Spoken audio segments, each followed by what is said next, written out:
Okay. Pursuant to Governor Baker's March 12, 2020 order suspending certain provisions of the open meeting law, General Laws, Chapter 30A, Section 18, and the Governor's March 15, 2020 order imposing strict limitations on the number of people that may gather in one place. This meeting of the Southborough Conservation Commission will be conducted via remote participation to the greatest extent possible. Specific information and the general guidelines for remote participation by members of the public and/or parties with a right and/or requirement to attend this meeting can be found on the Town of Southborough's website at www.southboroughtown.com/remote meetings. No in-person attendance of members of the public will be permitted, but every effort will be made to ensure that the public can adequately access the proceedings in real time via technological means. In the event that we are unable to do so, despite best efforts, we will post on Southborough's website an audio or video recording, transcript, or other comprehensive record of proceedings as soon as possible after the meeting. With that, first up on the agenda is approval of the minutes from February 18, 2021. Did everyone get a chance to take a look at those? Yep. Anyone have any edits? I have a couple of little corrections, I think. You don't mind? On page 2, line 67, this is just, it says will carries, probably should say will carry, right? And then on page 9, line 337, it seems to be a typing mash with, it's supposed to say beginning of work and it's kind of mashed up. Other than that, they're fine. Oh, I couldn't hear Melissa. I saw her. Oh, I made both those comments. I just fixed them, so we're all set. Okay, all right. Yeah, minor stuff. And I had a quick change. I'm on page, what page is this? Page 3, line 100. Starting on 99. He asked the applicant if the proposed driveway would be located at a sag in the roadway.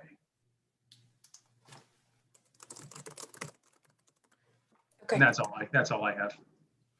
Got it. Anybody else? Okay, that being the case, would anyone like to make a motion to approve them as amended?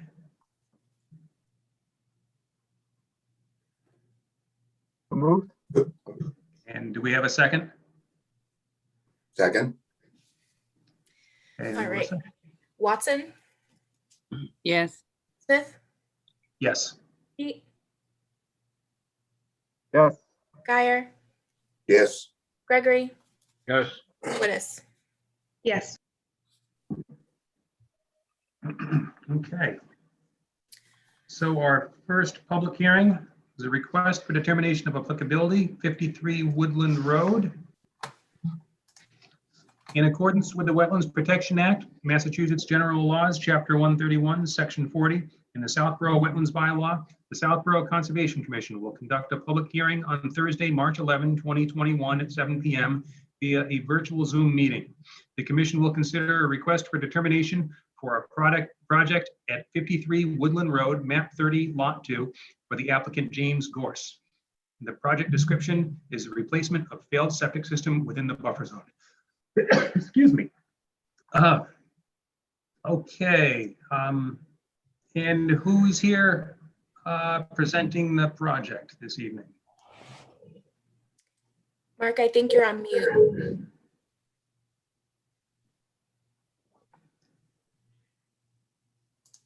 Sorry about that. Good evening. My name's Mark Farrell, Green Hill Engineering. I'm the designer and the applicant's representative on the project. Thank you. If you'd like to make a short presentation and give us an idea of what you're proposing on the site. Sure. It's an existing single-family house on Woodland Drive. It has a cesspool that's not in compliance with Title V. The property owner would like to upgrade that to a compliant Title V system. He's planning on possibly selling in the next few years and wants to be ahead of the game on that. So basically, what the project consists of is to abandon the existing cesspool, which will be pumped and filled in, so it's not a safety hazard, and then installation of a 1,500-gallon 2-compartment tank that would then drain down to a Presby leach field that's located to the right of the driveway. We've chose that area because up above the house and where the tank's supposed to be is ledge and steep slopes, which is not really allowable or conducive to put a leach field in. So again, it's going to be a new tank and a Presby leach field. Across the street, across Woodland Road, is a bordering vegetated wetland. The proposed work is for the leach field is over 50 feet from the wetland, but just within the 100-foot buffer zone. There'll be no impact to the wetland across the street. They'll basically, it's very little earth disturbance within the buffer zone, just to dig out where the leach field's going to go, bring in sand and install the pipes. And to further protect the wetland below the work area are proposed, straw wattles. So that's basically the project. I'd be glad to answer any questions any of the members might have. Okay, first, let's, Matt, would you like to, you've reviewed this, would you like to give us your comments? Sure. This one was pretty straightforward. Just have a couple of minor comments. The wetland boundary, as was described, is across Woodland Road. If it were closer to the property, I might tweak a couple of the flags, but I think based on what the project is and where it is, and they're not requesting for the boundary to be approved where it's not on their property, I think it's adequate for these purposes. There wasn't any kind of a wetlands report or data forms or anything submitted. Again, I don't know if the commission feels that's necessary. I would tend to think probably not. Again, with this being a determination and we're not approving, or you're potentially not approving the boundary. And then the only other comment that I had really was there wasn't a spec on the size of the wattles. So I don't know if they want to, I think it'll be good to know exactly what size those are proposed to be. But pretty straightforward, as I said. That was about all I had. Thank you. So Mr. Farrell, there just aren't enough contours for me to really to get a sense of it. Is there a gutter line along, I'm guessing it's the northwest edge, the edge that the house fronts along on the road? Is there a gutter line there that conducts flow away, or is the road cross sloped completely towards the wetland? The road is crowned. The road is okay. crowned. So basically between the work area, we'll have the straw wattles and the crown of the road. Okay, that's what I was getting at, yeah. Yeah. Okay. And my other question is, I see sort of an edge of woods delineated. Is that tree canopy, or is there going to be some minor clearing of trees in there? There's going to be some minor clearing. There's a couple of trees. You can see them on the plan there. They're lightly shaded there. There you go. 18-inch oak, two 18-inch oaks. And you can see the dotted line around the leach field. That's what we call the area of excavation. So they're going to be compromised, and it wouldn't make any sense to keep them there. So they don't really have any choice but to take the couple of oak trees down. Okay. The gentleman who owns the property is not, he's certainly not interested in a lawn expansion, but this is the only place that we could actually fit that leach field. And as a result, a couple of trees will need to come down. Okay. So that scalloped line is the approximate edge of, where he maintains his lawn. Okay. And beyond that is the oak trees and he piles his leaves there, and it's not a maintained lawn. Okay. Thank you. Any questions or comments from the rest of the commission?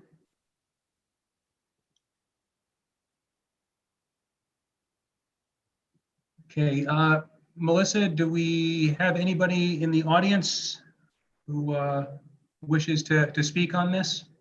If anyone does have any comments, please use the raise hand feature. I'm not seeing any as of right now. Okay. For my part, given the especially the crown of the road and the controls that are proposed, I'm comfortable with a negative determination. I don't know how other folks generally feel about that, but I think we could find out if somebody cared to make a motion one way or the other. Do we want a condition about the straw wattles size? Oh, thank you, Jeff. Yeah, I would recommend specifying the size and also to have them installed and inspected prior to construction. Okay. Yeah, our standard condition is they meet with you 72 hours beforehand. Is that right? Well, this is an RDA, so yeah. Yeah, I mean, you know, when they get in, usually they just call me and I can usually get out within a day or so. So it's not a huge delay. Okay. And that's, would that be acceptable to your client, Mr. Farrell? Oh, absolutely. Okay. And for the straw wattles, 12-inch diameter? Well, I think the standard sizes are for, I don't know what a 6-inch would be more than sufficient. I mean, if you feel that we need 12, we can go that high, but again, it's a minor disturbance. It's just that small area that's going to be disturbed, and that's it. Matt? I wouldn't go any smaller than 8 inches. I think that's sort of the standard size we see now. My only concern is, as was described, is a pretty good slope right up gradient of this. So, I mean, hopefully this gets dug up and put back together pretty quickly, but it would only take one badly timed storm to potentially cause an issue. Mr. Farrell, I don't know how far you looked up the road. Is there any kind of culvert or a catch basin arrangement up the road that'll conduct water across to the wetland? I didn't see one immediately adjacent to the property on either side. So I would say not far ways, in excess of 50 feet. But we can certainly put the 8-inch straw wattles in. That would absolutely, that's not a problem at all. Okay. And the project should be, I would anticipate it would all be done within 1 week. They'll come in, probably start on a Monday, and they'll be done by Friday. Oh, Okay.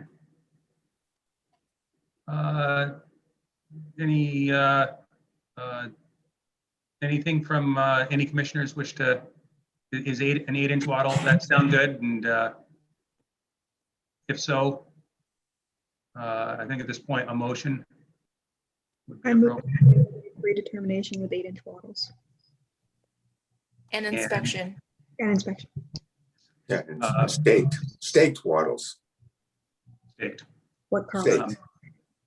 Yeah, so a notification to Melissa for the inspection 72 hour, no less than 72 hours prior to the commencement of construction. Yeah. Is there a second? Second. All right, Watson, Yes. Smith, Yes. Pete, Yes. Guyer, Yes, Gregory, Yes. Wittes. Yes. Okay. All right. Thank you very much, Mr. Farrell. Thank you very much. Have a good evening. You too now. Okay, next up, we have a notice of intent at 41 Oregon Road. In accordance with the Wetlands Protection Act, Massachusetts General Laws, Chapter 131, Section 40, and the Southborough Wetlands Bylaw, the Southborough Conservation Commission will conduct a public hearing on Thursday, March 11, 2021 at 7:10 p.m. via a virtual Zoom meeting. The commission will consider a notice of intent for a project located at 41 Oregon Road, map 16, lot 12, for the applicant Stephen Ledger. The project description is construction of a garage within the buffer zone. Okay, is Mr. Ledger or his representative with us this evening? Yep, I'm Kyle McDonald, Goddard Consulting. I believe the applicant is also on the call as well, but I'll kind of go through and present, and then he can be available for any And questions. how do we pronounce his last name? Ledger. Ledger, thank you. Thank you. Kyle, would you like to present the proposal to us? Yep, absolutely. So yeah, we're located at 41 Oregon Road. There's an existing home on the lot, an existing driveway, and then there's some sheds, play equipment, stuff like that. In terms of resource areas, we got bordering vegetated wetland located to the south of the property.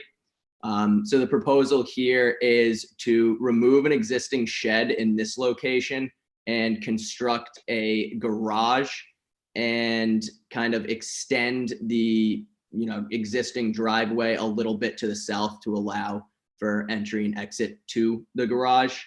I know both your peer reviewer, Matt Verrill, as well as DEP have issued comments on this. One that kind of jumped out to us was requesting some sort of infiltration or drainage from the garage. So I did speak to the applicant about that, and he is planning to install a gutter system with downspouts to a dry well. So there will be infiltration for the additional impervious area. Then I know another comment that Matt had was a couple of the wetland flags were slightly changed, but the change in the wetland line did not result in any of what we have shown as our limit of work encroaching into your 20-foot setback. So we didn't have to make any alterations to the design in terms of that. Besides that, I think the comments were more pretty general. So I can let Matt go through those comments and open it up to any other additional comments and questions from commission members at this time. Yeah, Matt, would you like to go through your comments? Sure. Thank you. So as was stated, I had a couple of minor modifications to the wetland boundary. And I'm not sure if the plan that's up there is the revised plan. Is that the situation, Melissa? Yes, this one is the revised. Okay. So I think that's all been taken care of with the revised plan.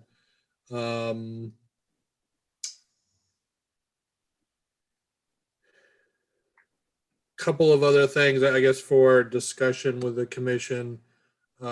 One revolves around future snow storage. Right now, the area that's called out on the plan where it says proposed pavement, that's really where the snow is all pushed currently.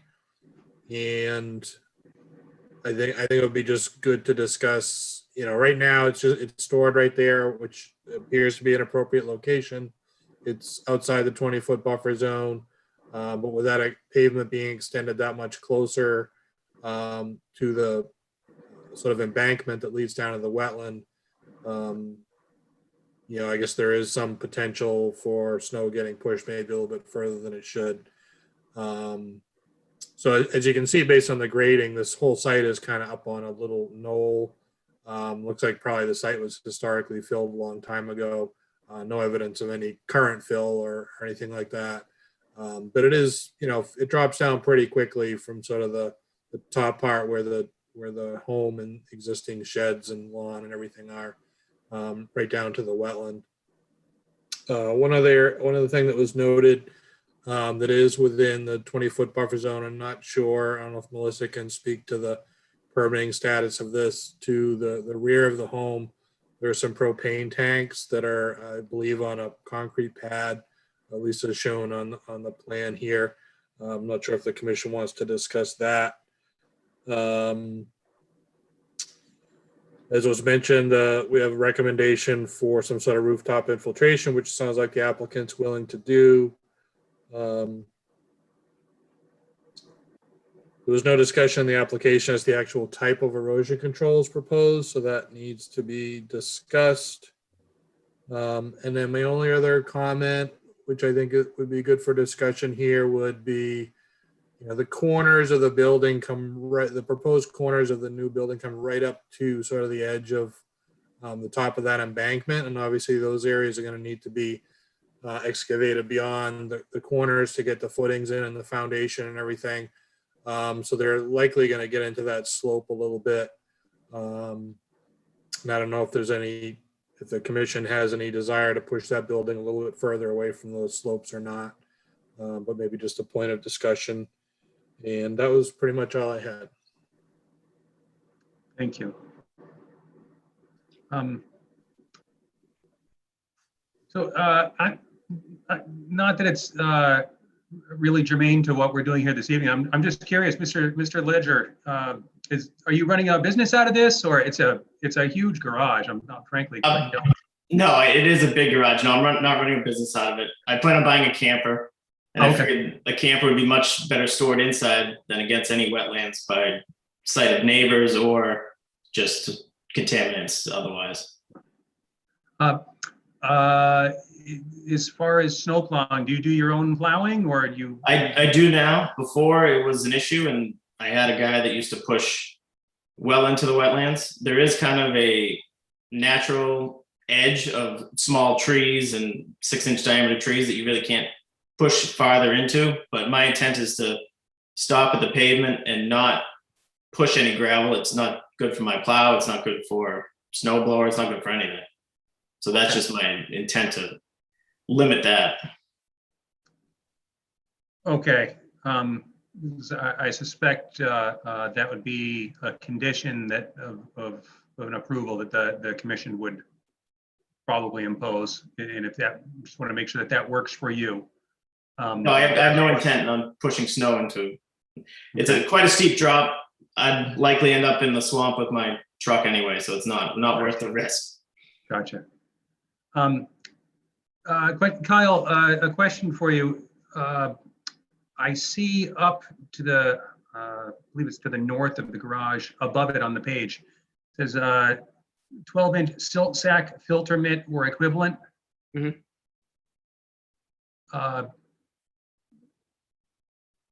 What are we looking at there? My guess is that's probably a typo. It should probably say 12-inch silt sock or equivalent. So that's pointing to our erosion controls. So it's just stating that we're going to use, silt sock, wattle, something of that nature, that it will be, at least 12 inches in size. Okay. Okay. I think, let's see, I don't have the full plan visible. Melissa, could you zoom out just a little bit? I don't recall there being a detail. Yeah. I think we'd already be looking at some sort of detail showing elevations for a dry well or some type of infiltration chamber. And that being the case, we like to see on an NOI a detail of the erosion control installation. Yep. Yeah, understood. That's certainly something that we can add to the plan for you. I guess my question would be, if you are comfortable voting on the project tonight, if that could be a condition of approval that a revised plan be submitted with those specs on it. I think, well, I don't want to jump the gun here. I think we should, let's, so far only I've had a couple of questions here, but I'd like to pull the commission and any abutters who wish to speak on it before we get there.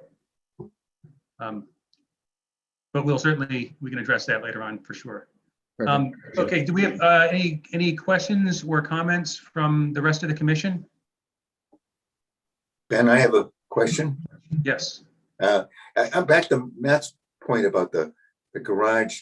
Looks like it's touching the erosion controls. And how do you do that? Is there going to be a foundation? Are you going to dig a foundation, or how are you going to be able to accomplish that without pushing? Because if I look at this, it looks like those erosion controls are right at the 20-foot. Is that correct? I mean, there's a lot of lines in this. It's hard to. Yeah, it's very steep where it drops off very quickly. So those lines are a little tight. And where that actual corner is, it's kind of a typo. It isn't as streamlined as the lines make it. It is the same grade as the 33, 38, 32. It kind of bumps around that. And my excavator said in that corner, we only need a 1 foot over dig for that specific corner. The rest will have a 3 foot over dig. So you think you can get in there without disrupting the, Yes, it's a lot of ledge. It's all not so much ledge, but it's just rock. It definitely was filled 100 years ago or something, or somebody was definitely. Some of it's very natural. There's some large pieces of rock, and other things are not. okay. All right. So there's not going to be like a foundation underneath this, no?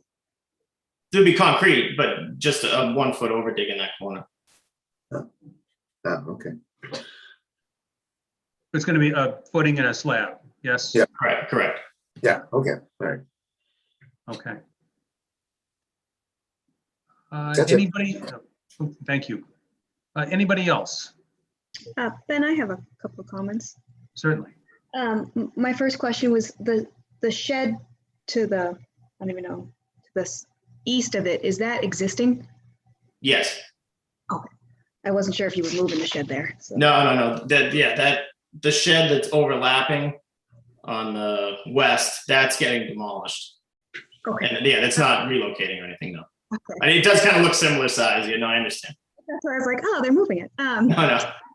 My second question is, so the roof drains and the drywall that you're proposing, where would you be installing that? Would be something I'd like to see on the plan. And daylighting. Ideally, I'd like to put where it says proposed pavement, where the above, north of the shed. Yep. Farther away from, Okay. the wetlands and whatnot. So that's something that before issuing, I'd like to see on a plan. My second question is are you going to run any utilities to this shed? There is one underground utility that's electric that is the same direction as where the proposed pavement, where the dry well is. Okay. That's it. There's no water. There's no apartment. There's nothing. And then interior, you're going to have any French drains or any sort of? No. No, so you won't be Because doing. then that requires oil separators, and I was going. we're not going down that road. Okay, well, that was my question. Thank you. Mr. Ledger, that brings to mind, have you ever done any excavating up sort of near or around where you're thinking of doing the infiltration? Do you know what the digging is like there? I'm not allowed to do any digging without your consent. No, we did do a addition, and we did do a RDI, I believe is the right term. Yep. And it's rocky, it's boulder, it's more bouldery, I guess. Yeah. It's like big potatoes. Okay, but it's not, you didn't encounter ledge. No, we're not blasting or anything like that. Okay. Great. Okay, anybody else on the commission who wishes to comment or ask a question? Okay, excuse me? Sorry, I was just getting, how much additional pavement versus what there is now? It was just a little unclear to me in the drawing, how much pavement is being added versus what's already there? 10 foot to the south. So it's kind of hard there's so many lines. Yeah. The square to the right, so go to the west with that cursor, or east, sorry. Up, that's new right there. That's the 10 foot, that's new. Everything inside that is existing. Okay.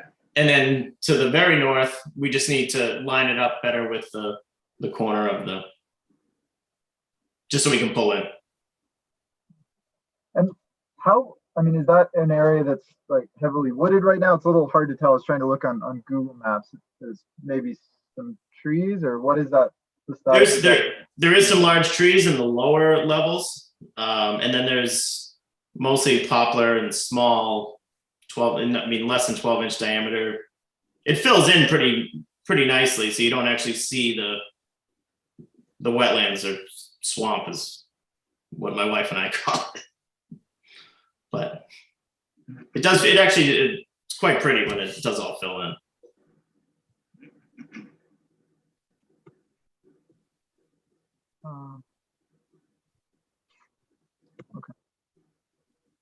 Okay. Anybody else in the commission? Okay, Melissa, is there anybody in the audience with a hand up? Or is there anybody in the audience who would like to speak? I am not seeing any hands raised. Okay. So it's sounding like there's enough here that we're really going to need to see a revision on the plan. I would anticipate that our next meeting is going to be, pretty easy, but it sounded like Sherry wanted to see some information on the plan, and I think with the infiltration as well, the infiltration unit, in particular, the elevations associated with it, and the erosion control detail, I think we need to see on the plan. Chair, Is that, excuse me? the chair, Ben, just one other comment on that. Yeah, yes. Typically, usually have calculations shown too, just to demonstrate that the sizing of the unit is appropriate. Yeah, so, let's see, trying to get a good picture of where we are here. So it's, I think in this area, we'd be looking at, the calculation would be 1 inch of runoff over the additional impervious area added to the site. So just look, we were discussing the added pavement. It looked like, 600 or 700 square feet more of pavement, and then whatever the additional square footage is of the building, that impervious area times 1 inch of runoff is typically the volume we look at to be infiltrated, and that will all make sense to the engineer. He'll know exactly what to do. It's certainly not any heavy lifting from an engineering standpoint. I'm guessing the details are fairly standard. He'll just be able to pop them right on the plan and supply those calculations that Matt mentioned. Does the rest of the commission agree with that? Have comment on that? Yeah, I support it. Okay. Agree. Thank you. So I think at this point, we'd be looking to continue to our next meeting to review those last 3 or 4 items. And like I said, I don't think it'll be a prolonged endeavor at the next meeting. I think we can get it taken care of right then. Okay. Mr. Chair, could I ask one last question? Absolutely. So you're discussing the infiltration with the new impervious area. My understanding was the idea was to capture the runoff from the garage with the gutters and direct it to the dry well rather than trying to deal with the impervious area from the pavement. So no, you're absolutely correct. It's in determining how big the infiltration unit needs to be, the sort of the interior volume of the dry well or Cultec or whatever it is. That's how the engineer figures out how big the volume needs to be. How much impervious area is added to the site. Okay. Provide that much volume underground and then connect the rooftop to it. Yeah, no, we're not talking about catch basins and things Okay. like that. Okay. Yeah. Sorry. That's what I thought. I just wanted to make sure on that. I appreciate it. Yep. Okay. So I guess we're looking for a motion to continue to the next hearing. To our So next moved. meeting. So do we have a second? Second. Watson, Yes. Smith, Yes. Pete, Yes. Dyer, Yes, Gregory, Yes. Wittes. Yes. Okay, Mr. Ledger, Mr. McDonald, thank you very much. And we'll see you in 3 weeks. Thank you.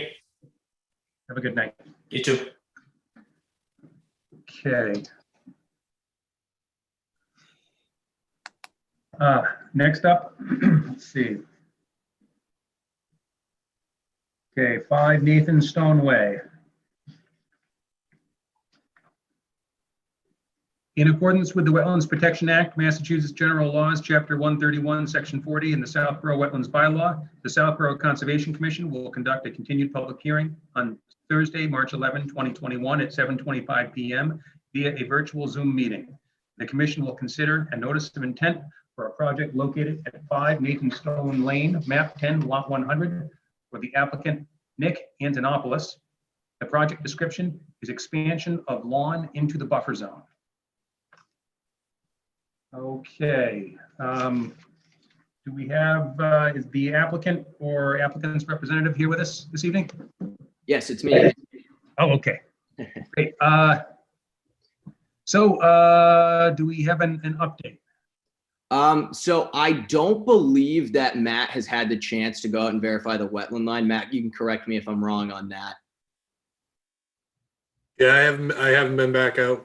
Okay. There's still a decent amount of snow in a lot of spots, so Yep. I'm hoping certainly by the next meeting, I would imagine we can put that to bed for sure.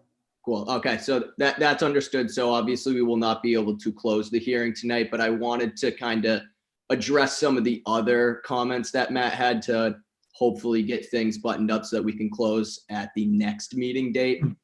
So I believe the other questions were, there's kind of two that I wanted to get at. One was, I know we have the one certified vernal pool that's located 100 or so feet away from the rear property line. And then the peer review letter suggested an additional kind of vernal pool study of the area to the north of the property, as he saw some other, areas that could be potential vernal pools. I know we briefly discussed that at the last hearing, so I would just like to get some clarification from the commission on whether or not we are definitely going ahead with additional vernal pool work. And the other comment I wanted to address was there's a few trees that we're proposing to remove along the existing driveway. And there was a comment about potentially showing those on a plan and or getting, a letter from an arborist stating which trees need to be removed and which don't. So I was just hoping to clear up those two issues so I know what I need to do to get ready for the next meeting. Okay.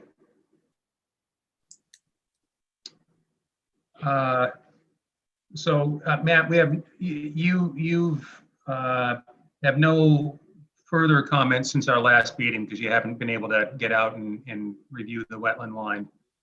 Correct? That's correct. So I think my previous comments stand essentially. Sure. So I guess I'm looking to the commission on where folks stand first on the vernal pool, and I think the intent there is with the adjacency of the vernal pool, depending on how close a vernal pool is, the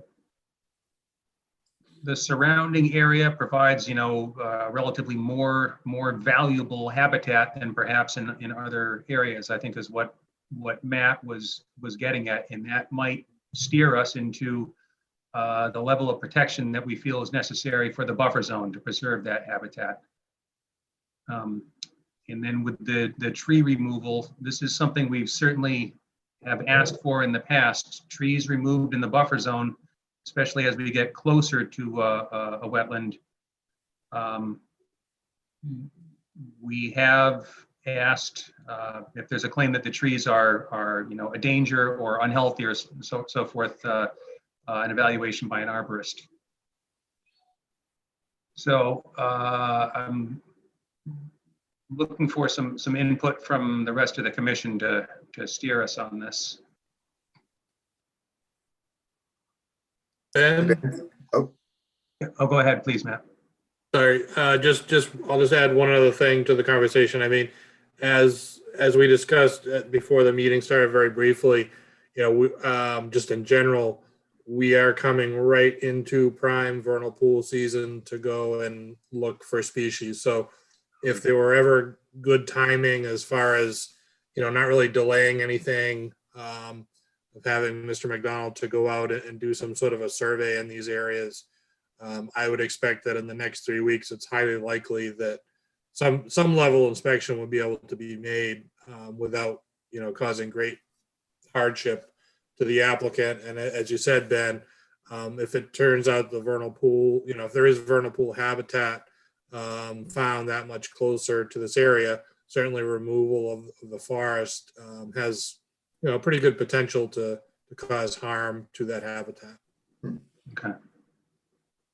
Thank you, Matt. Ben, can I ask a question? Yes, of course. Well, after just listening to Matt, I might modify the question, but I was thinking that since Matt is going to go out and look at the area in probably the next week or two, I would assume the way things are going, is that we might be able to get some feedback from him, whether or not he feels that once he sees the site, unless you've already seen it, once you see the site, whether or not our concern about the vernal pool is correct, and should we pursue it? Yeah. Is that So reasonable? I can answer that if you'd like. Sure, man, please. So I did go out to the site, but when I went out there was literally like 16 inches of snow. Yeah. So it was really even hard to see much in the way of topography or anything. But in the rear of the property, just off property, there's an area that I think that was discussed in the report that I think was modified and excavated in the past as a wetland mitigation area. And so it's open, which, sort of the things you look for in vernal pools, obviously the hydrology is critical, but sort of having an open overstory is sort of one of the things that you look for. Again, this is somewhat artificially made because it appears as though it was mitigation area, but that certainly doesn't mean it isn't providing vernal pool habitat. Again, I have no knowledge at this point whether it does or doesn't, but based on the fact that I saw some cattails growing in there, it may have a proper hydrology and hydro period, especially where we know there's a certified vernal pool in the area, and we know there are spotted salamanders in the area. The spotted salamanders aren't necessarily all going to go to that certified vernal pool. There's likely a population in the area, and they're going to find whatever habitat is suitable for them, which may or may not be this apparent low area immediately adjacent to the property. That's why I think it's worthwhile. Certainly I can certainly take a look at it when hopefully the snow is gone or virtually gone. Whether if that area is holding any serious standing water, we'll be able to see if it's still frozen over, or if it's just bare ground and there's no hydrology observable when we go out there in the next week or so, then that's going to say something there. So it's certainly a possibility that I could go out there and make some determination on it. But certainly if there is standing water in these areas, or really anywhere within 100 feet of the proposed work, I think that's worthy of some investigation to determine if it's providing habitat or not. And again, I'm happy to do it, but I think the burden is on the applicant more than. Okay. If the commission chose to go that way, I think it would be appropriate if you were able to coordinate with Mr. McDonald, to let him know when you're going to be out there if he wanted to accompany you. That might sort of shorten the timeline if that's the direction the commission wish to go. Certainly, that would make sense. Okay. I would agree to that as well, just because the vernal pool season is a short window, so we don't want to miss it for sure. Yep. How do other folks on the commission feel about that? And also the issue about the trees along the driveway, they're also within the buffer zone. It looks like the clearing is being proposed up to about 35 or 40 feet away from the wetland, if I'm reading the plan correctly here. Do we have any feeling on that, on either of those two issues? I think we need to give some direction here this evening. Kyle, the tree clearing along the driveway, what is the long-term plan for the homeowners there? The idea is just there's a few trees that are dangling, basically directly over the driveway that they just want to, kind of open up and, not have the chance of these large trees falling on their driveway, sticks falling on their cars, just little things like that. There's no long-term plan to expand lawn in that area or anything. It's just getting rid of a few trees that they're uncomfortable with how close they are to the driveway and house. So if they're suggesting that they're hazardous trees, I guess I would be comfortable as long as they're having an arborist look at them and certify that, and who would be doing the work taking the trees down to ensure that there's no equipment or heavy stuff on sensitive areas. Yeah. Because they're not doing them themselves, I would assume. Yes, I would not imagine they are doing the work themselves. We are proposing orange construction fencing in that area to provide a visual barrier for whoever does the work to not get too close to the wetlands nearby. So whoever they contract should be able to submit to us some sort of tree report. Okay. Thank you, Sherry. Hey, Ben, I have another. Yes. Yeah. Okay, there's an old expression of not being able to see the forest for the trees, but in the back, I mean, we're concerned with the trees along the driveway, but I mean, it brings a point, how many trees are going to be clearing in that area? I mean, that you're going to clear forest, right? Is that correct? Yep, that area does currently exist as, a mature forest. So if we're concerned about a few trees along the driveway, I mean, you could understand our concern about the forested area, right? Yep, that is certainly understandable. Yeah, okay. Okay. I'm done. Ben, since I missed the last meeting, had a couple of questions when we were done. Certainly. My first question was the fencing that you're proposing around the back of the lot. What's the maintenance with that? Is it like a wood fence? Is it just a post fence? What was the suggested fence? As of now, the applicant has not made a firm decision. He's up in the air on native plantings with a fence or just native plantings. So that is something that I can certainly get more clarification on in the future. There may not actually be just be native plantings. He just hasn't quite made a definitive decision on that. Okay. And how firm are they on having that much of the backyard? I mean, would they be opposed to pulling it back so it's within the 50 foot versus the closer to the 20? That's something I can certainly talk to the applicant about. I know they are trying to kind of get as much as they can, but if a trade-off's necessary to get an approval, I'm sure that's something that they would be open to. And then where would they be proposing to do any sort of lawn debris or cleanup or whatnot? Because if they're going to eliminate most of their woods, they have no area for composting and mulching and things like that. Yeah, that does make sense. I can discuss that with them as well, and then we can come up with an area and show it on the plan, if that would be helpful. Yeah. And then my other question was about fertilizing that area now. Would they be fertilizing that grass? Would they be, what was their maintenance with that? Because now we have runoff that would be going towards the wetland. Yep, I can certainly get information from them on if they currently use fertilizer, and we could also welcome a condition that, no fertilizer be used within 100 feet of the wetlands or something like that. I think that is already a special condition, just so they do know, Kyle, to, I guess. Okay. Perfect, thank you. And then Kyle, the book and page for the deed, the book is actually incorrect. Oh. There's too many threes on all the plans and the NOI submittal. But my other question, and maybe Melissa might know, originally when this subdivision was set out, the planning board and the town put in a open space and recreation easement. The deed for this property calls out that as being on this property, but I can't seem to find any language or plan that shows it being on this property. So I didn't know if that maybe was a typo when they did the covenant, or if there's actually something that I just couldn't find when I researched. Yeah, I do not have an answer for you for that. I don't have any knowledge of any sort of, open space or any sort of restrictions being located within the lot. So just so you can have, if you wanted, the book for that one was 17084 and it's page 52. And it does call out lot 5. I'm sorry, that's the open space, but the deed for this lot says that that is on it. It calls it out as being a part of that. But I think it might be a typo, but it's something that I would like to just chase down.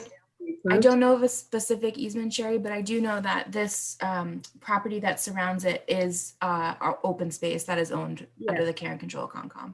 When you pull the plan, all the other lots have like an open space easement on the back of it. Yeah, and this one, it doesn't have it. So I don't know if it got left off the plans or if this one just didn't get one. That was just, but I can't find with the planning board documents, I can only find the covenant, 2 pages. I can't see the rest of it. So I didn't know if maybe it was in the planning board or I just was curious because if there's already a buffer that was already implied because of this, because they knew before, then I think we should adhere to that. Yeah, I will double check. I remember looking at the open space or the subdivision plans recently. And for some reason, it did seem like this was left off in that plan. And so I'll double check why and just to make sure that it didn't have the strip at the edge. Okay. Those are my questions. Thank you. Thank you very much, Sherry. Yeah, And also Sherry and Carl sort of bring up a good point. Regarding the tree removal and the arborist's opinion. I mean, for my part, were things pulled back, for instance, to the 50 in both areas, certainly along the driveway, I would have less concern about the tree removal. And in the backyard, also, in particular, if it turns out that there's a vernal pool within 100 feet, that habitat area becomes more critical, and I would be, I think I would feel even more strongly about trying to pull the edge of the grass area back to the 50. But that just one commissioner's opinion here, just to say that. So it looks like we're going to be continuing. Are we generally supportive of the idea of Matt visiting the site and coordinating with Kyle so that they can go out in the area of the suspected or potential vernal pool? Is that something folks are in favor of? well, I support that. Yeah. Okay. I would agree. I see some shaking heads and hear some yeses. So, so Kyle, you can coordinate with Matt, and hopefully you two can find a time for a visit before the next meeting. Yeah. And I think at this point we're looking for a motion to continue to our next meeting. Somebody care to do the honors? So moved. And do we have a second? Second. Melissa? Watson, Yes. Smith, Yes. Pete. Pete, sorry, I didn't hear you, Jeff. Yes. Thank you. Yep. Guyer, Yes, Gregory, Yes. Wittes. Yes. Okay, thank you very much. Thank you. Yeah, we'll see you in 3 weeks. All right. Well, what's my agenda? Next up, let's see.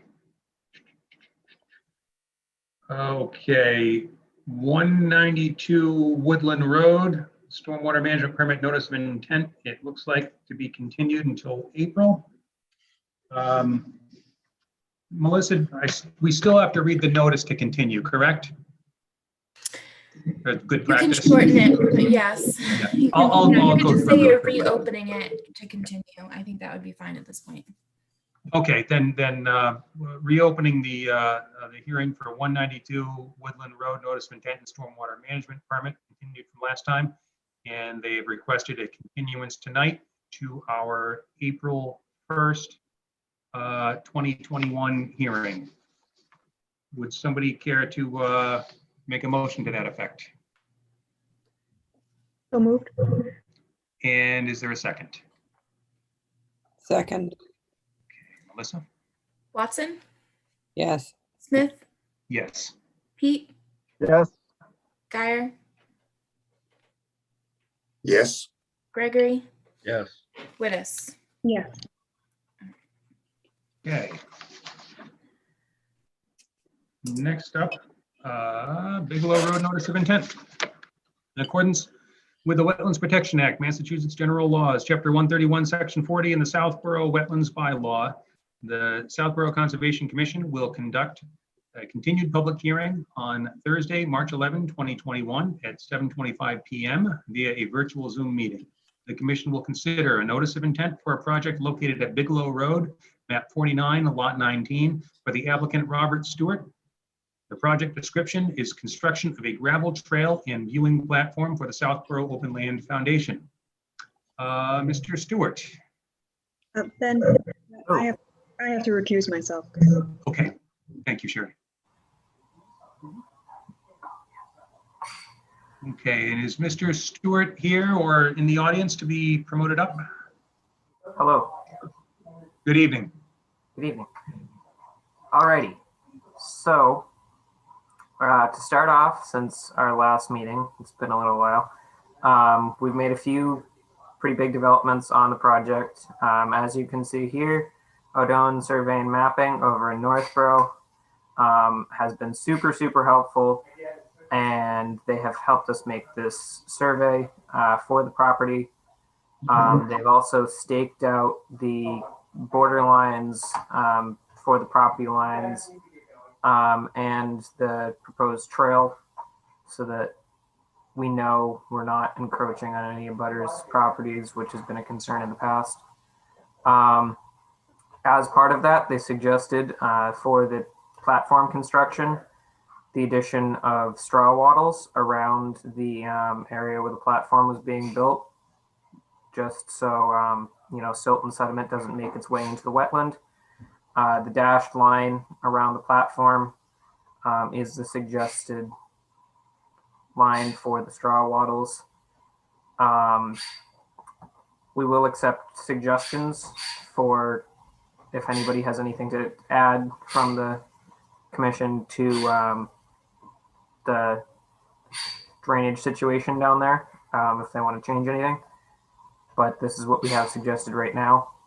On top of that, a concern was raised in previous meetings about going to the other commissions and committees in town. So we have made contact with the planning board and gotten planning board approval. They do not think that the platform is large enough to be considered a non-residential structure, and they don't think it qualifies for a formal plan brought in front of them.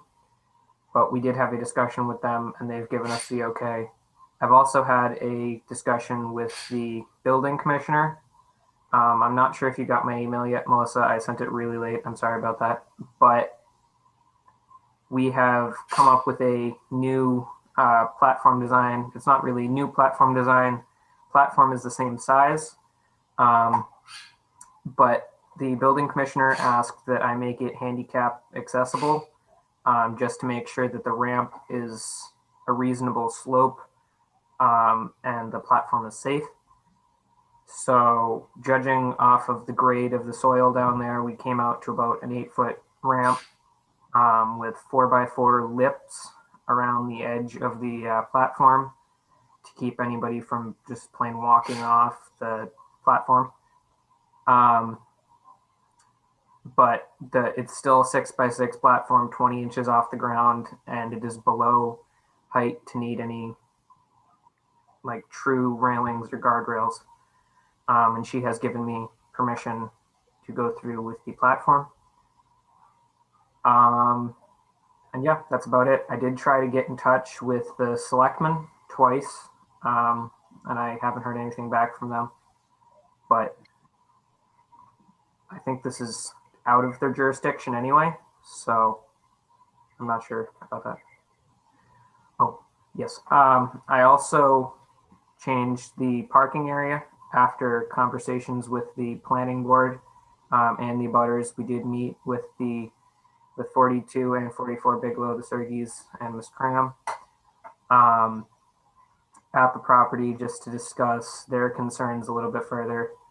And we've decided that we're just taking out parking completely. There's a line of a few rocks up along the road that we would have had to move to put the parking area in. So those are going to stay where they are and should prevent any parking on the property. Also, there was previous concerns in other meetings about spraying and the use of herbicides, because that was put in as a possibility in the invasive management plan. That has been officially removed. There's no doubt about it. We are not using any sort of sprays or herbicides. All invasives are going to be mechanical removal, and most of them probably with hand tools, because the scouts can't use power tools. So it'll be minimally disruptive. Thank you very much.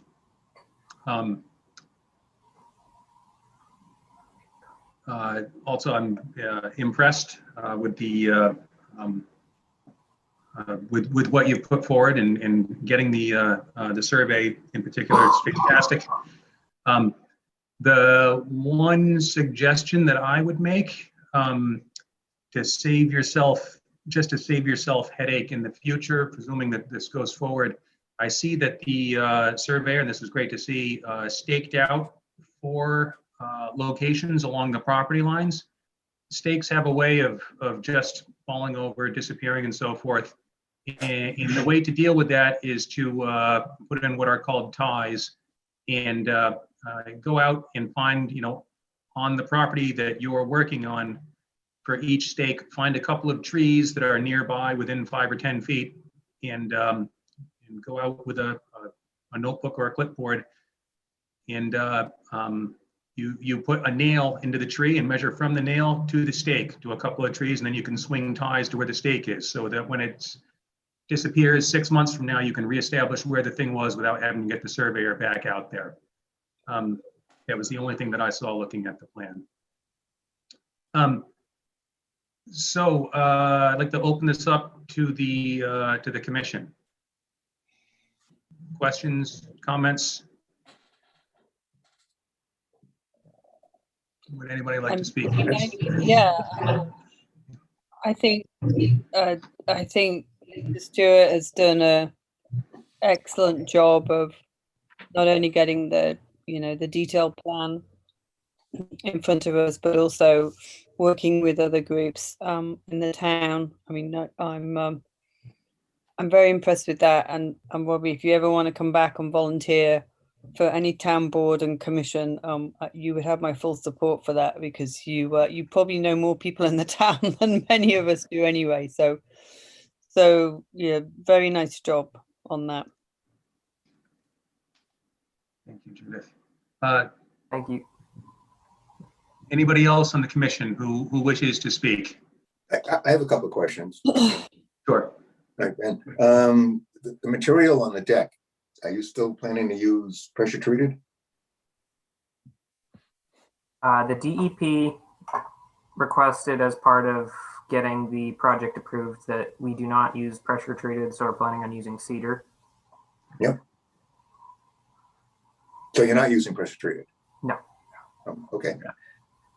The invasive removal, knotweed in particular, is very difficult to get rid of.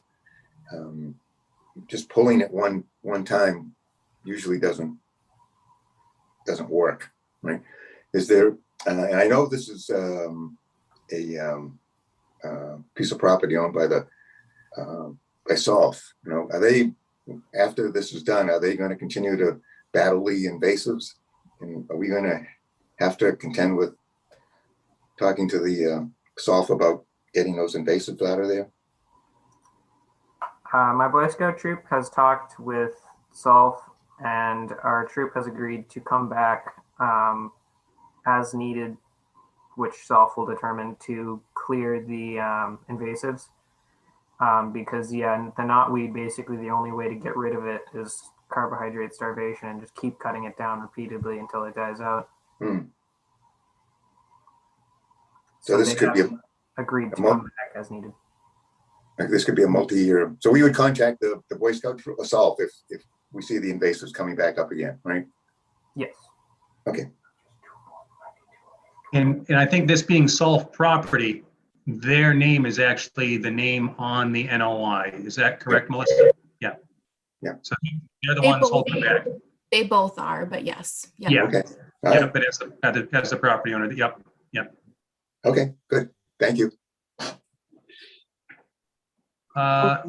Excuse me. Okay, anybody else on the commission? I'll just start by echoing what we heard from others. This great job getting this all together. Obviously took a long time and a lot of work and coordinating with a lot of different people. So well done. Just on the knotweed, are you planning on covering the knotweed? Because that is one thing, if you're not using herbicide, one of the strategies is to cover it with black plastic or something like that for a very long time. And even then it can be very tough, but I didn't know if you were planning on doing that. We were just planning on cutting it. It's a rather large area up at the top there, so I think covering it would also destroy any other native plants that are up there, because there are some native flowers. There's also some hostas and stuff that were planted around the rock plaque up at the top, so we wouldn't want to destroy any of that.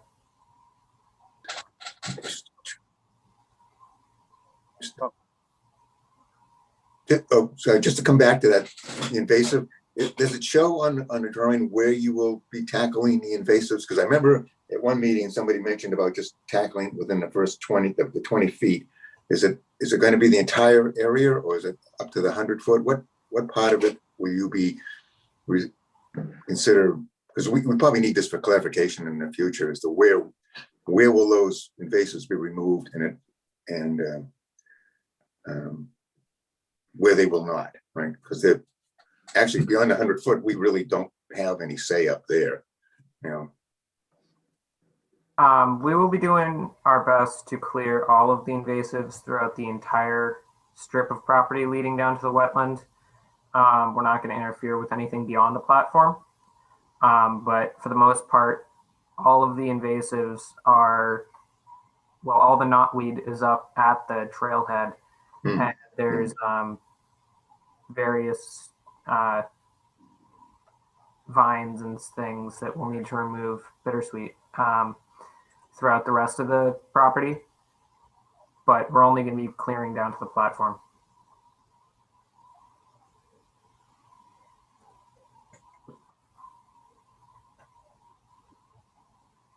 Okay. Any further questions or comments from the commission?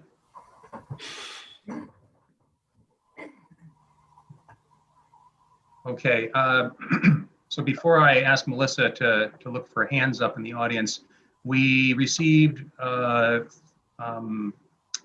email from an abutter through Melissa from Lori Rosenwald, enumerating a number of concerns that center around issues of congestion and privacy, in general neighborhood quality of life concerns, which not questioning the legitimacy of those at all. It's just our jurisdiction here is limited to the issues addressed by the Wetlands Protection Act and the Southborough Wetlands bylaw. But I wanted to make note that letter was received by all commissioners. And now we'd like to ask for questions, comments, and concerns from the audience. If anyone has their hand up or would like to speak, you can use the raise hand function and Melissa will call on you. There are 2 hands speaking now. So the first one, I will allow Donna Sergi to talk. Hi, this is Donna Sergi and Rob Sergi from 42 Bigelow Road. First off, we'd like to thank everyone for all of the time. This seems like the project that won't end. We do want to thank Rob for his extensive work We did meet with him and we are very happy with the outcome. And we would want to go on record to say we are aligned with him for this project, but we also would like to just make it known again publicly that in the future going forward for this parcel of land, we as a neighborhood and as residents object to any parking or any expansion of this project to go behind our homes. But as of now, we are totally aligned with Rob Stewart, and we want to thank him for all his work. Thank you very much, Mrs. Sergi. You said there was a second hand up, Melissa? Yes, Clark, I believe you should have the ability to talk now. You might just have to unmute yourself. Great. Great. Thank you, Melissa. Thank you, board. I just would like to just bring up a fact of where the buffer zone is, where the 20-foot barrier is, and just question the need for the platform. I think that the work that Rob has done with the surveying and meeting with the Sergis and also the Crams is great, but I still question whether we want to really disturb any wetlands if there's a need for that. This is not a traditional piece of property that you're harming a resident or a developer. I just don't see a need to disturb wetlands, period. So having a path down to the buffer zone, I think would be reasonable to assume, but I don't think it's reasonable to have a platform and disturb the wetlands, period. Thank you. Yeah, please, Mr. Stewart, go ahead. So just to kind of answer your concern there, on the survey here, you can see a dashed blue line. That is the water line, and that aligns almost perfectly with where the open wetland starts. The buffer zone and the flagged wetland line, that goes back to saturated soils, which are fairly deep into the woodland. So in order to actually see the wetland, which is the whole point of this project, is to open up the wetland to people to be able to view it and enjoy the wetlands. If we put the platform back around the buffer zone, you wouldn't be able to see anything because there's so many trees. And that's why we chose to put it down where it is. And that's also why it's raised, because there is saturated soils down there. The reasoning for the platform is just to keep everybody out of the mud, out of the wetlands, and kind of like provide a solid endpoint to the trail so that people don't go trudging off into the wetlands and disturb more than is necessary. So thank you. I'll say that's exactly my point. Why would we want to disturb? Why don't we move the platform back beyond the green line, the flag buffer zone or wetland zone? I think that would be the proper thing to approve here. Well, if we were to move the platform back that far, then you wouldn't actually be able to view the wetlands from there, except in the dead of winter. We went down there and you can see the wetlands through the trees. But if there's any sort of vegetation and trees, if we put the platform on the green wetland line, you would essentially be looking at woodlands and you wouldn't be able to view the wetland. Thank you. Melissa, you circulated an email yesterday enumerating the changes that have taken place since our previous meeting. And one of the items is the area where the platform is proposed is actually a previously disturbed higher area that would make it technically outside of the bordering vegetated wetland. And I know you're just summarizing. I'm just curious on the sourcing of that.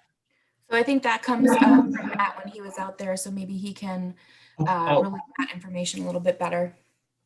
Thank you. Matt, could you fill us in?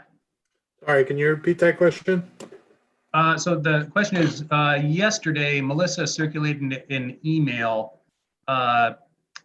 And just letting us know the changes that have taken place since the last time we visited this project, because it's been a while. One of the things she wrote was that the area where the platform is proposed is actually a previously disturbed higher area that would make it technically outside the bordering vegetated wetland. Yeah, Melissa, can you zoom in on that area a little bit more?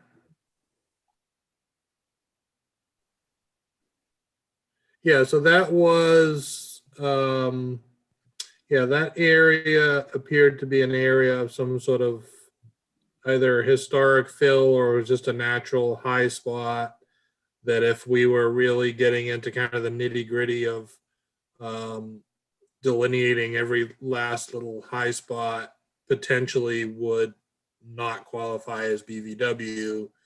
But certainly there's a, you know, the area leading into it would be. So yeah, they're I think that's accurate. Okay. And if I could just add one other, I guess, minor editorial on wetlands protection, that certainly wetlands protection is obviously is the you know, that's why this commission exists. Certainly the field I've worked in for 35 years. But there's something to be said for public education of wetlands and access to wetlands so that people can appreciate them. If we just keep everybody away, people don't understand them. It's a lot easier to ignore them or fill them in or not support them with regulations and financial considerations if you don't know what they are. So projects like this, I think, can be valuable to allow access for people to appreciate them and understand why the commission exists. So that's the end of my soapbox. Thank you, Matt. And Clark yes. does have his hand back up. Oh, sure, of course. I think, Clark, you should just be able to unmute. Great, thank you. Just to Matt's soapbox, just to respond to that, there are 400 acres of open space. The Crane Swamp is right across with direct path access across from the Sergey's driveway. I think that's more than public education can be more than taken care of by just going across the street. Thank you. Are there any other members of the audience who wish to speak, offer comments or questions? There are no more hands raised as of right now. Okay. So I'll bring it back to the commission. Are there any further questions, comments, or concerns after hearing the public? The only comment that I had looking quickly at the plan is I don't think there was a size on the wattles. So is this something that you would also like, the 8-inch straw wattle, or is there something bigger that possibly you would like to do? I think the disturbance is minimal enough. It'll just be footings that I think the 8-inch staked should be sufficient, but if there's something different that the commission may think of. I would certainly be comfortable with the 8-inch wattles. Anybody else have any feeling on that? Sounds like I'm seeing some heads shaking. So. And then yes. One other hand did come up, Cynthia Cram. Yes, of course. Hold on one second. Cynthia, you should be able to unmute. Hi, this is Cynthia Cram at 44 Bigelow. I just wanted to go on the record. I think you all already are well aware of how I feel about this project, and I'm feeling a little bit better about it, but I still don't love it. But I do understand that as a taxpayer, my opinion doesn't matter. So just wanted to go on the record with that. Okay. That's all. Thank you.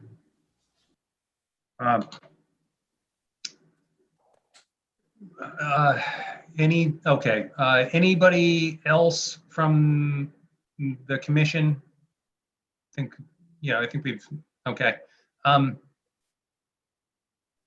Melissa brought up the wattles. Do we have a request for a waiver from Mr. Stewart for We the, do, for- yes. within the 20, okay, Mhm. we have that.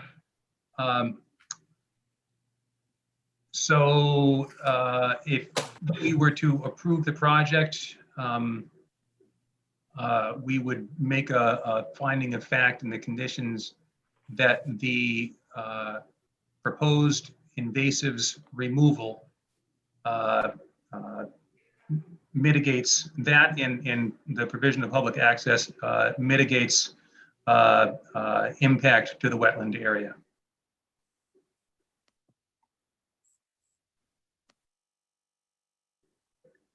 Before I go asking for a motion, does anyone on the commission have any conditions they feel would be appropriate to support the project? Hey, Ben, we can have conditions discussions after we close, right? Is that, that would be appropriate, right? Yeah, but we oftentimes try to get it all hashed out, you know. Yeah, I understand. We can certainly continue with it after closing the hearing as well. Yeah. Okay, so I'm not hearing any more conditions or questions or comments. So at this point, we're looking for a motion to close the hearing. So moved. Okay, and is there a second? Second. Okay, Melissa. Watson, Yes. Smith, Yes. Pete, Yes. Guyer, Yes. Gregory. Yes. Okay, so the hearing is closed. Melissa, have you, I know this isn't always the case, but have you drafted conditions? I was expecting pretty much just the standard conditions. So it's not something that I physically drafted, but we can issue tonight. I think given the discussions we've had previously and kind of what I've written on my notes, we can either do that now or after the other business. That would be fine. Okay, so in the condition, the supplemental conditions here would be 8-inch regarding wattle. the wattles and And oh, go ahead. No, sorry. I'm going to also note that no pressure treated wood, just to have kind of as a finding of fact. And just kind of a note about the parking, that the parking is not included while it's not necessarily jurisdictional to us. And then also the note listing the invasives and that ongoing maintenance will be done under the direction of SOLF, by Boy Scouts or a similar entity. Okay, and then the finding of fact that okay. Yes. Yep, proposed invasive removal, the mitigation will impact from the wetland impacts. Or removal will mitigate the impacts from the wetland. Okay, so I guess I would propose, if we've got all of that put together at this point, I would propose wrapping it up right now. Is there anyone who would like to make a motion to issue an order of conditions as discussed? So moved. Oh. And do we have a second? Second. Okay, All right. Melissa. Watson, Yes. Smith, Yes. Pete, Yes. Guyer, Yes. Gregory. Yes. All right. Robbie, I will be in touch probably tomorrow, if not on Monday, with the next steps and your permit decision. Alrighty. Well, I just want to thank everybody for your time. I know this has been a rather long process. So thank you all for your advice and sticking with everything. Thank you very much, Robbie. Have a good night. You too. Best of luck. Thank you. Okay. Next on the agenda. Ken's Foods, the utility pole relocation. Yes, so this is, right now, I do not have a proposed plan yet because Ken's has not finalize the location with MassDOT, but that should be coming. So ultimately, what I would like to do is discuss with the commission preliminarily, because the pole that is currently there, the utility pole by the entrance of Ken's, is getting knocked by trucks, and has a high probability in the near future of probably getting wiped out. And that would take pretty much all of the power down from Route 9. So they are trying to mitigate that before that happens. And the only way to do that is to move the pole about 3 feet, but it would be closer to the resource area. So while the pole would not be in the 20-foot no touch, the guide wires might be. And this did appear to me to fall under the exemptions for public utilities, because it is not enlarging it or substantially changing it. It's just simply moving it 3 feet. So I wanted to get the commission's kind of official approval for that to move forward. We would be getting an actual sketch plan stamped before that does happen. But I think once we're ready to go, I would like to be able to allow them to get it done before the mishap happens. Okay. Yeah, my understanding on the guy wires is the actual guy anchor is I don't believe they're actually excavated to install. I believe they're driven in. So we wouldn't be looking at actual excavation within the resource area. They'd be driving in the barbed metal rod in effect. Ben, Yes. it's an auger. Yeah. Oh, it's okay. So it's a permanent auger. The biggest disturbance is them getting it started. Sure. It could have a tendency to walk around, but generally they're pretty good with it. Okay. So the impact would be minimal and temporary, I would think. And they would be putting up erosion controls where necessary. So they are aware of that as well. They've been very open with the communication and forthcoming with that. So just a little bit of irony here. You know, this whole intersection has been a bone of contention and soreness for years, as long as I've lived in town probably. And now we're moving the pole because it's in the way of the trucks. It's a little bit far-fetched, to be honest.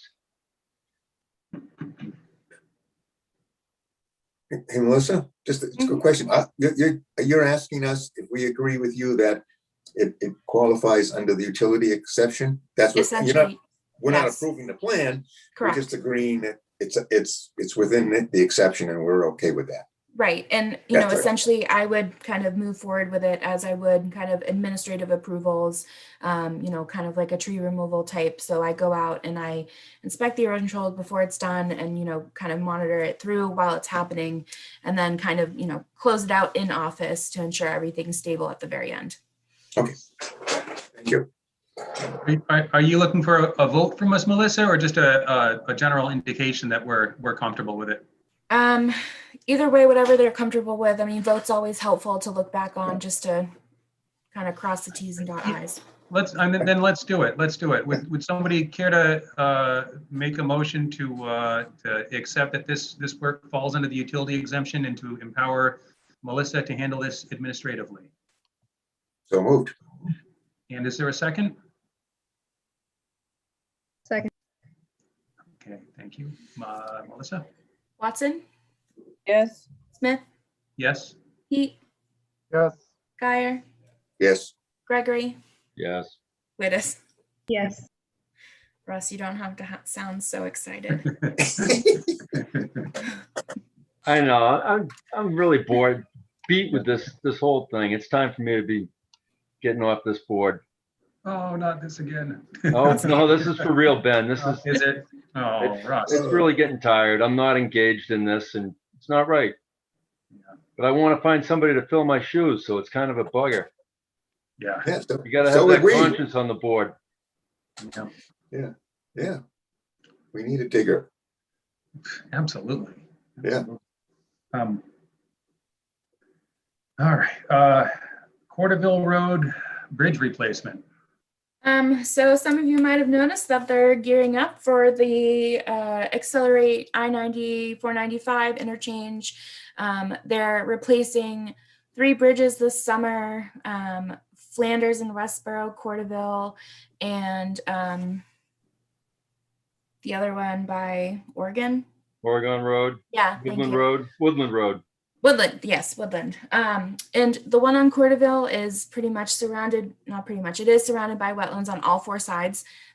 So if any of you have kind of driven past, you know, there's a lot of cars that are parked on the shoulder of the road. And the wetlands on most sides come up right to the road, especially on where the cars are parked. So I had initial concern about that. I also had a concern just because we hadn't gotten necessarily an official exemption letter, and also some dewatering practices and just general erosion controls in general, and tried to get a better understanding of how the project was going to proceed. You know, most of the work, the actual replacement will be done this summer. And right now they're just digging some of the piles, and doing some preliminary site work. So in my meeting on Monday with part of the group, they've agreed to extend the erosion controls further up the road on both sides where the cars will be parking or they're staging any equipment. I did drive by today, and there's still kind of some space where there's cars parked on the side of the road. So I think if it's still not extended kind of where they are by next week, I'm going to ask them to put a little bit more, just because I did see some bigger trucks and equipment out there.